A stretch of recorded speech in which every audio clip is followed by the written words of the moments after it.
Fuzzy here on St. Patty's Day 2016, ready to brew our St. Patty's Day beer. Got my Texas Brewing hat, got my green shirt, because that's how we do it here in Texas, camo baby. And well, it wouldn't be complete without the tactical kilt. Hey, my eyes are up here. Alright guys, we're gonna brew. Oh man, it's gonna be awesome. This is everything you need to brew. Let me walk you through that real quick. I'm gonna step around the corner. Alright guys, so this is everything we're gonna need. We got our 5-gallon brew kettle. We've got our brewing spoon, our thermometer, and that's gonna get us started. We also have 3 gallons of water to get started. We're gonna go ahead and put that on, bring that up to 154 degrees where we'll start our steeping of our grains. Here a little bit later, we've got our primary fermentation vessel. It's got a little PBW in it. All of this stuff has been cleaned with PBW, by the way. And once we go to the primary, we'll clean this out, sanitize it, and we'll go from there. But on to the brew, guys. All right, guys, here we go. So we're gonna get started. I start with 3 gallons of water, and I use pure spring water every single time. The reason I do that is one, I don't want to have to mess with my pHs. I know how my water is going to be in my beer every single time. And the other reason I start with 3 gallons as opposed to doing a full 5-gallon brew is the boil overs and all of that when you do a full 5-gallon in a 5-gallon pot. It's kind of rough. So in the refrigerator at a very safe temperature, super cold, no bacteria can form, I've got the additional spring water, about 3 gallons that we'll add after we boil off about 1 gallon during this whole process. So we'll add that later, but I'll show you guys how we add it. And the cold temperature will actually help us to bring the temperature down.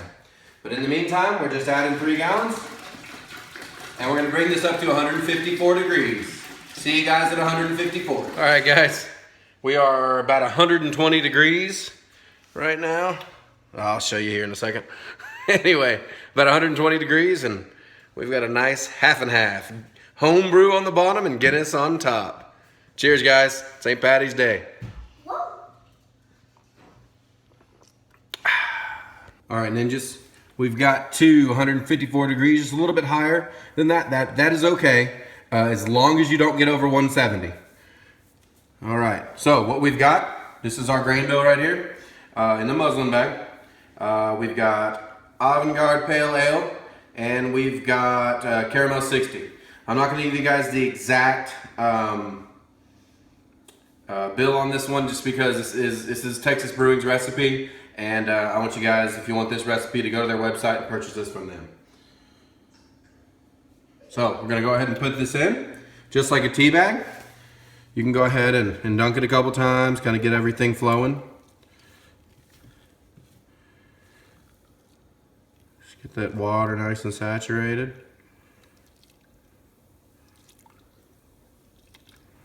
All right, and then what I'm going to do is bring it up just off the bottom. Just off the bottom. And we'll tie it right here on the edge. All right.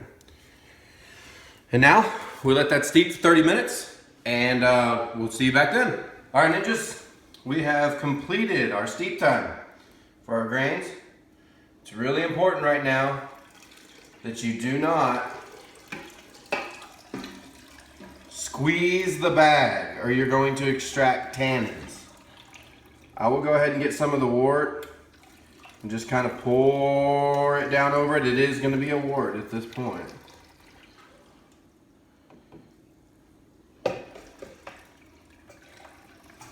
And it's all hot enough that you don't have to worry about bacteria. So I'm just going to extract every last bit of those sugars that are on top of those grains. That should be good enough. I'm not going to squeeze it. Just let it drain. Okay, guy. We've drained just about enough of it out. Have not squeezed it. That works good for, I hear you can make chicken feet out of it. There's all kind of stuff you can do with it. I'm not doing anything with it just yet, but I'm definitely going to look into it and start doing that in the future. At this point, I want you to go ahead and come on in, camera lady. We've got our wort started. Beautiful brown color. Hope you can see that. And We're going to turn the heat back up and slowly bring this back up to a boil. And that's where we'll catch you up again. All right, guys. So we've come back up to a boil now. Come on in, Miss Fuzzy, camera lady, in charge. Got a nice boil going. We're going to go ahead and pull this off the heat. All right. Now, because we are extract brewing, or partial extract brewing, depending on how you want to call it, we've got to add additional sugars that we don't get from our grains. So, we've got some golden light liquid malt extract, and yes, it's 2 of these. I'm not going to tell you how much it is. Again, this is Texas Brewing Inc.'s recipe, Stubby's IPA. We have added some changes here, just a few, to make it our own, but I want you guys to go get that from them. And that is www.texasbrewinginc.com. All right. So, I'm going to spare y'all this. Y'all have to add this very slowly. You do not want to scorch it, okay? I'm going to spare y'all the 10 minutes this is going to take, or 5 minutes. I get a good stir going on my wort, and I slowly add my LME.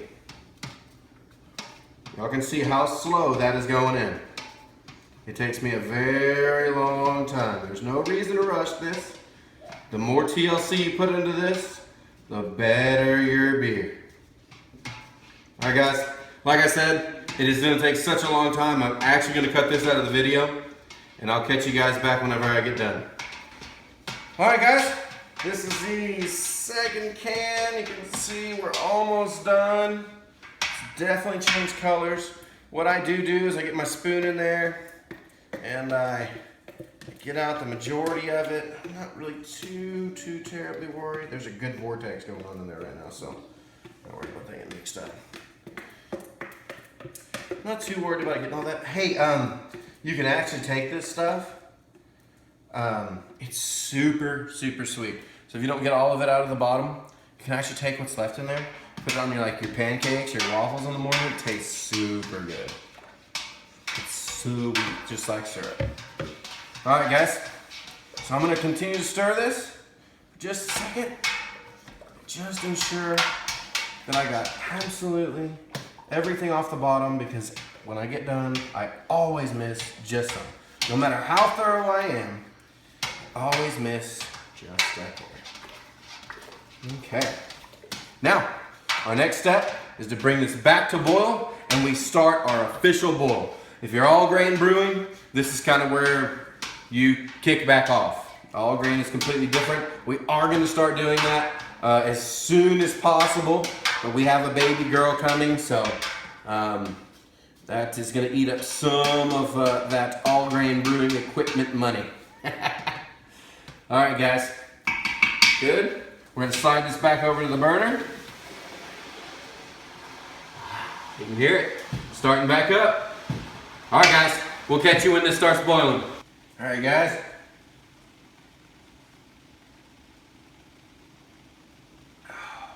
Nothing like that there. Come on in, camera lady. Mrs. Fuzzy. Check it out. We are back up to a boil. This is it. This is the boil. We are going to have a 60-minute boil. We have, let's see, German Pearl hops, I'm going to say. Am I saying that right? I'm Texan. I don't know if I'm saying it right. And Magnum hops. The Magnum hops are intense. The Pearl hops, I'm going to be honest, they're not my favorite. They're not my favorite smell of hops.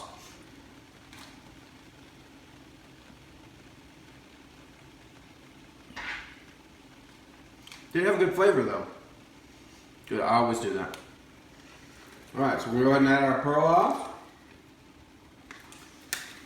All right. Cleanse the palate.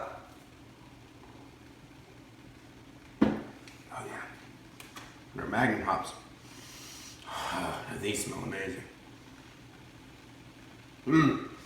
Oh yeah. Tastes really good.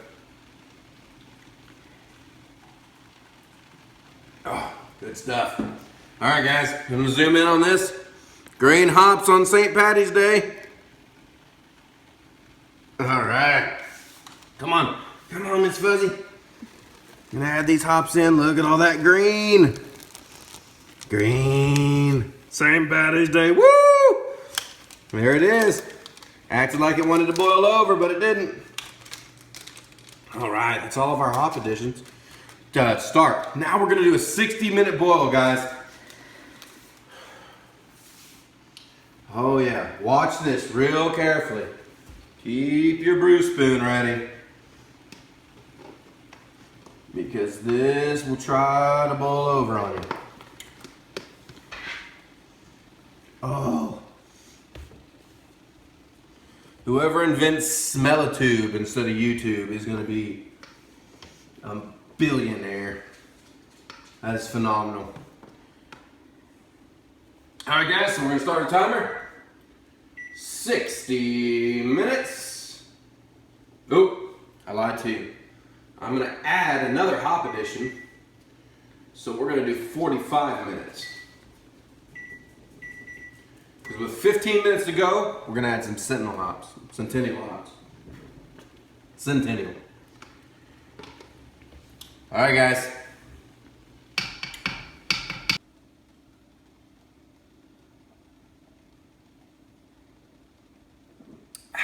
All right, guys. Adding our second hop addition. We have 15 minutes to go left in the boil. These are Centennial hops. These are one of my favorites. I just love the aroma.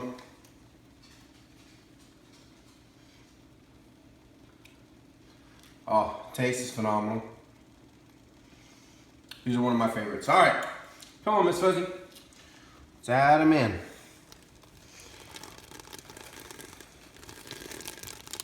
All right. Get out of there. There we go. Excuse me. This is when you could have another boil over if you have a full brew, which you can do. Full 5-gallon batch. We're good. All right. So we're gonna add 15 more minutes to our timer.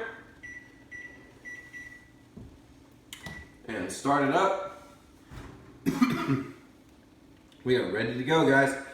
All right, see y'all in 15. All right, guys, we're at the end of our 60-minute boil. So right now we've got to cool this down as fast as possible. There's two ways to do that. One, with a wort chiller, which kind of works the exact opposite of a moonshiner's worm. You run cool water through it instead of around it, and that will then cool your wort down super fast. Keeps you from being in that stage where bacteria likes to build a lot longer. Either way, we've got to cool this down quick. What we're going to do is cool it down with an ice bath. So I'm going to move this over to the sink. I'm going to wrap ice all the way around it in the sink, fill that with water, and just create the coldest environment I possibly can from the outside. We'll put our temperature gauge back in, and as soon as we get down to about 100 degrees, I'll be back with you guys. All right, guys, you'll see we have that in the ice bath now, as well as all the awesome cold brew home brews that we've drank, combined with some Guinness. There's a couple Guinness cans in the trash, but you get the idea. We are almost at 100 degrees. Guys, this has only been a few minutes. Like, I had time to sanitize the primary fermentation, and that's it. When you do this ice bath, it cools it down quick. Almost at 100 degrees. Here we go. All right, guys, we're at 100 degrees. Remember, we have our cold water in the refrigerator, so we're gonna go ahead and transfer to our primary fermentation. Go ahead and pull this out. We'll clean that off in a minute. Here we go. Get back, Big. Get back, Big. What we're gonna do is remove this pot from here and dump all of this into there. To be completely honest with you guys, This is so unstable. We're just gonna have Mrs. Fuzzy help me from here, and we're not gonna video this portion. We'll try to video this portion in a later video, okay? Thank you guys. All right, so we've got our original wort transferred. We've pulled these right out of the refrigerator. Nice and cold, we're gonna just dump them straight in.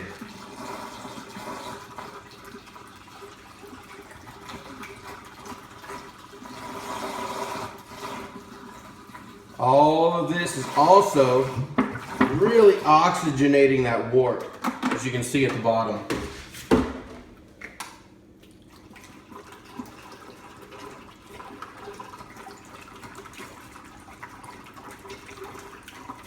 Let's go.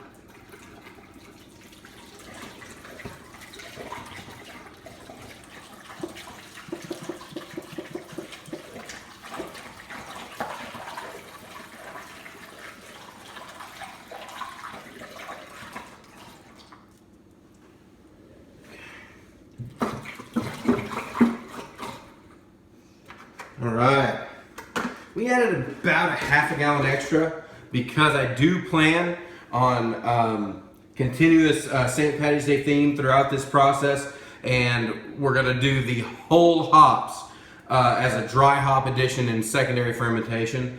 Those whole hops will suck up some of that beer. We're gonna lose some of it. So we went just a hair over, that way we kind of come out even, try to come out right about 5 gallons. All right, guys. So we're gonna take our original gravity. Got my beer thief. It is sanitized. Our hydrometer in there. I'm not gonna find my.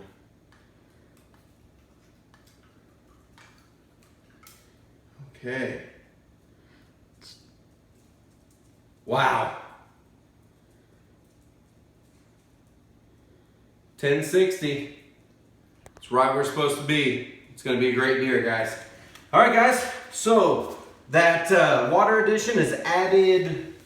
Let's see, brought us down to 60 degrees. That's in the bottom of our L range. Let's see, our yeast is still good. It's a little bit lower than we would have liked it to have been. So we're gonna go ahead and add our yeast. Now, there are debates. Should you hydrate your yeast? Should you not hydrate your yeast? Guys, every single time I have done this, and I've brewed, and I've talked to brewers and everything, the benefits, not necessarily, they're not outweighing the consequences on this one. So I just go ahead and pitch my yeast dry, right out of the pack. We're doing 2 yeast packets for this IPA. It's gonna be a nice, strong beer. All right.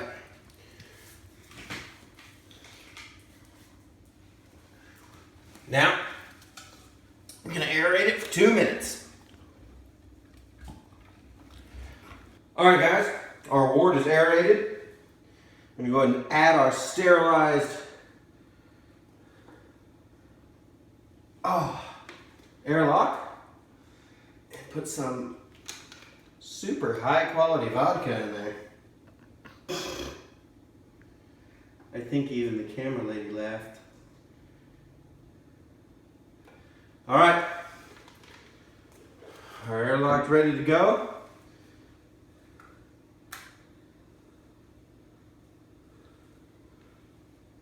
Get that good. Time to move her to fermentation. All right. I'll put her in our closet.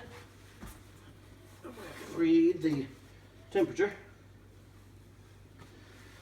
All right, guys. That's it. This fat boy's worked out. Hey, guys, if you come down to this side of the screen over here, subscribe to the videos. You can become a ninja and watch Fuzzy. We're going to be doing way more of these brew videos. This one will be the most detailed of all the videos we do. The rest of them are gonna follow as a theme. I'm gonna be doing what I do, and it's not gonna be quite as instructional as this one was, but we wanted to get you guys a good instructional video. All right, so again, go down right over here, become a ninja, like the videos, comment, let me know what you wanna see, and we will go further from there, guys. Thank you, guys. Os. So, the age-old question that you guys I know are gonna ask. Do they wear anything under the kilt? I don't know, Miss Fuzzy, do they? OMG!